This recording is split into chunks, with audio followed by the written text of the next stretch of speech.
All right, so remember, when you get your handle, you grab the blade, make sure the blade is up, put it in the mechanism. Okay, loosen it if it won't quite go in there. It doesn't really need to touch down to here, just as long as part of the words are covered, you know you're good. Hold it, twist it, and always work away from you. So get your mat. Okay, and make sure that your elbows are behind or closer to your body. And curves, I wanted to show you curves. So I wanted this whole part right here, I want removed eventually, but I'm gonna go ahead and make a line to give myself a nice start.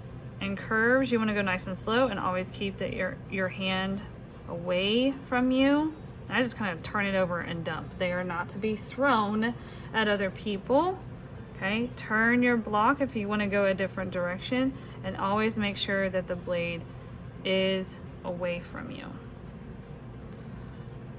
Okay, so I will correct you if you're going like this. You're liable to get a snag and hurt yourself. So we always want to practice safety in the art room. If you can't handle it, you'll be switched to using foam in the classroom, which you don't get to use the linoleum tool. So nice and easy, move my hand. I'm just kind of making those edges. You don't want to gouge. Another thing I always see is that kids will take this and try to dig deep. You should not have the blade disappear. You should be able to see the top at all times as you go across.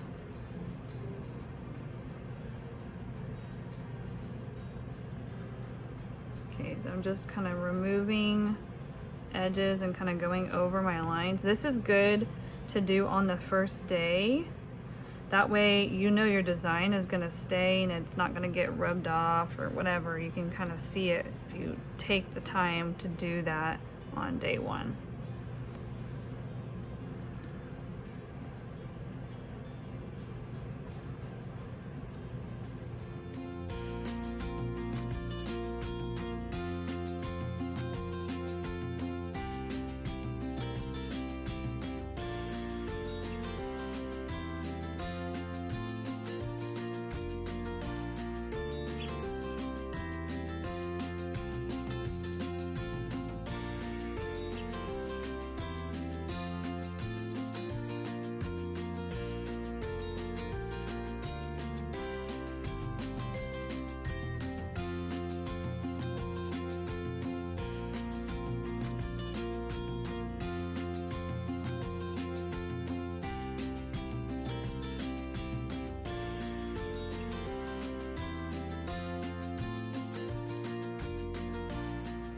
Okay, so here you can really start to see where my raised areas are, and I just finished up with my blade 3, and I'm going to go to a blade 4, and it's more of an angled bottom, and so I think it's super helpful. If I can find it.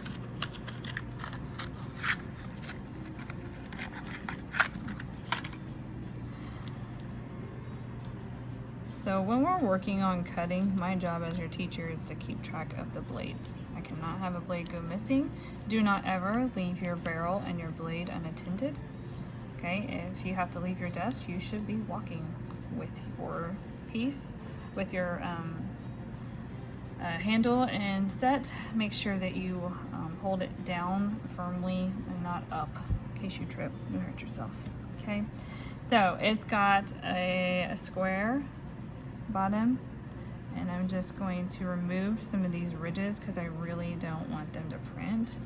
Now when you're removing, you don't want to go so deep that like it shouldn't be more than halfway. Like I would really only go about 1/3. So another thing I've seen students do in the past is they remove too much and then their whole piece just falls apart, like it just snaps.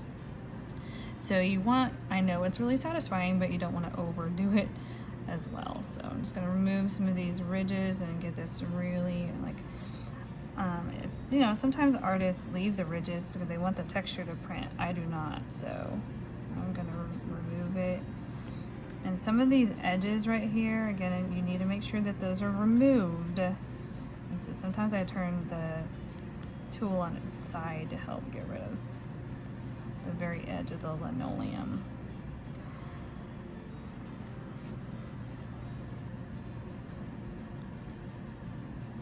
And before your final print, we'll do a test print. A test print will help artists see where they still have to remove. Like some of it, you're like, oh wow, I thought that ridge was gone. I don't really want that there. So you need to go back and you clean up your linoleum with some water and dry it off real good. And then you will continue removing whatever you need to fix. So this is our last project of the year, and we'll hopefully get it all printed before testing starts and all of that. Alright, so I think I'm about finished. So I got a little bit deep right there, got a little carried away. So those are the kind of spots they're gonna be really fragile when you're printing, so you wanna make sure that you're not removing too much. Now, since it's only in one spot, I think I'll be okay, but just be careful and aware of that.